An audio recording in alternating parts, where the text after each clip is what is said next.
Nagulat talaga ako nung nakita ko si Lurub kasi hindi dapat kami pwedeng magkita. Pero sa kabilang banda, masaya naman ako kasi nag-effort siya. Anong ginagawa mo dito?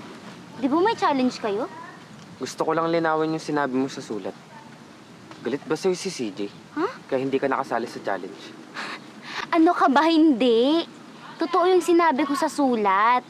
Na kaya ako nandito kasi nga ako na yung nagpresenta na wag nang pumunta doon na si Jasmine na lang, ganun. Tsaka di ba alam mo naman yung kondisyon ko, kaya yun, totoo nga yun.